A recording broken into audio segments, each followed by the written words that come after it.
them at the end of the day. But I don't think it's a winning formula to have your strategy be vote against the current guy and not really vote for your guy, but we hate Trump, let's get him out. Not, we have this new candidate and he's gonna make it so much better. It's, let's just get this guy out now. So that's what I think will happen. And Biden, I just saw an ad for Biden on YouTube actually, and he's like, you know, sign up for my email newsletter and we will tell you who my running mate will be, who she will be, right? So it's going to be a woman. He said that there. So, you know, he's trying to cast a net as big as possible to get women in the feminist group really excited about there's going to be a woman as a vice president, and it could be the first women vice president. You know, of course, I'm a man, so, you know, I don't really care if someone's male or female, and I think the majority of America doesn't either. So the fact that you're pandering to people saying, you know, look at Hillary Clinton, that's a perfect example. I don't think many, even women, you know, there'd be interviews of women. I don't care if she's a woman or a man, I just don't really like her, right? So people are smarter than that. They're not typically just gonna vote for someone because, oh my gosh, it's so great, you know, she's a African-American woman as a vice president, she's gonna win my vote, and I don't really care what her policies are on anything, right? There's a very low percentage of people that will do that. I think Barack Obama, regardless of what, I was only like a teenager when he got elected, so I didn't really know anything. I didn't really know too much about anything, but he was a really good speaker, right? He could talk to an audience, and he was very charismatic, and he had a really big vision for kind of what he wanted to do. So he had that working for him, and that you know, just like Trump is not as well spoken as him at all, but Trump speaks his mind, and that at least attracts a lot of people to listen to him and to give him the benefit of the doubt. I mean, you would be surprised how much people's opinion is just, oh, you know, I can relate with the guy, I appreciate the fact that he's a good speaker, or I appreciate the fact that he just tells it like it is and he's a straight shooter. That carries a lot of weight with someone, because they can relate to you, right? So Trump has that, obviously, with his coalition.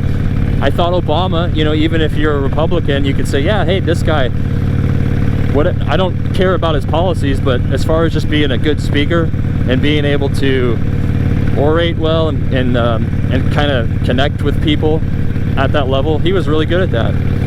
So I think that helped him with turnout and with him winning the presidency for 8 years, right? Regardless of any of his policy.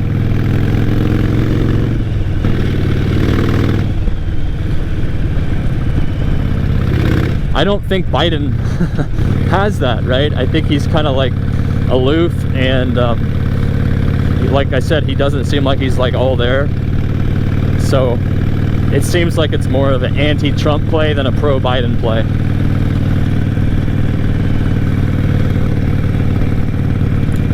So those are my opinions on it. Everyone's got their own opinion. I don't spend a bunch of time and energy watching all of it, but you know, like I said, I like listening to other people who aren't closed-minded, because there's plenty of people when it comes to politics who are just totally one-sided, and it's not very fun to talk to them, because they it doesn't matter what you say or what evidence you bring them, they'll never agree with what you say, or they'll never see things another way. They're 100% Republican or 100% Democrat, and that's just, I find it really hard to believe that you're going to fit into that box. Especially people that are like, you know, my age or younger. When I was in college, it was just terrible. You know, you'd have people, it's a very, very liberal type of situation where young people would get offended if you had any viewpoint that wasn't 100% aligned to theirs. They would completely outcast you, and they would get offended. I don't think anyone could say anything that would offend me ever, because at the end of the day, I just don't really care. Like, my life is not going to change. You know, my life is a result of what I do. It's not a result of who the president is or what other people think about stuff. It doesn't matter, right? You know, so if you let what other people think about stuff that doesn't even impact you, if you let that really affect you, then you're not going to be happy ever. Now, there are people who are like, well, you know, how could you vote for him? He's a racist and he's a sexist and he's terrible and all this stuff. And so they're you know, they're saying, well, it's a hard choice, right? I mean, I have the choice to vote for one guy or one woman, or I have the choice to vote with two people. So it's like the lesser of the evils. It's not like I get to decide who I want to put in office. It's not like I can say I want my dad to be the president, or I want my life coach to be the president, or, you know, I don't have a, you know, whatever, just some random person, right? You have to vote for usually one of two people. So I find it really just bad that some people would say, oh, you know, you seem to have supported Hillary Clinton, or you seem to have supported Donald Trump, and so now I'm going to basically call you a racist, or I'm going to call you stupid because you voted for someone that I didn't vote for. It's just really shallow thing to have that opinion. And that's what I get when I talk to people, is people that have their head on straight, like, oh, hey, geez, it's a tough decision, right? I mean, you got basically two people that aren't necessarily ideal, and that's the way it's always going to be. If you have to choose between two things, 50% of people will usually choose one of them, and 50% will choose the other.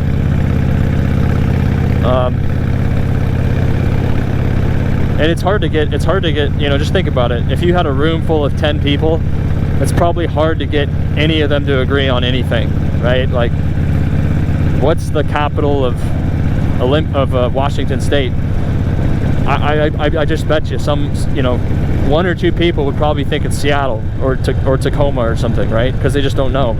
Or, you know, is this color, is this red, or is this like is this purple? Like, seriously, people would probably see, they wouldn't get 100% agreement on questions like that. And now we're talking about something that is incredibly open-ended as far as like a candidate who you support. You're not going to be able to get anyone to agree on anything. So that's always funny to me. I don't hold people's opinions against them in any way, because that's what they are. They're their opinions, and I understand that what they're saying is just a compilation of their experiences and their upbringing. So if you had a tough upbringing, or, you know, or not an ideal upbringing, you're going to have much different viewpoints than someone that had, you know, a really great upbringing with everything provided for them and lots of opportunity. And so you can't just criticize the other person because they're different from you, right? That's my thoughts on it. Again, I just have the mentality where I don't really care. I mean, I can tell you what I think on stuff, but I totally understand I'm not the most educated person when it comes to every single subject, and I'm open to looking at more evidence and changing my opinions on stuff. And to a certain extent, I think that's kind of why people voted for Trump, right? You know, he's kind of a flip-flopper on certain things, because I think to some extent he does rely on people to give him input, and when there's new evidence, you know, he's willing to change his position on stuff. So, and again, people act like that's such a bad thing. They're like, oh, you supported TPP, or you supported this government act, you know, 30 years ago, and now it was proven that and now you don't support it and you thought it was bad. Well, hey, that was 20, 15, 20, even 10 years ago, you know. Don't I have a right to look at new evidence and, you know, admit I was wrong? I respect the hell out of people when they say that, and I think other people do too.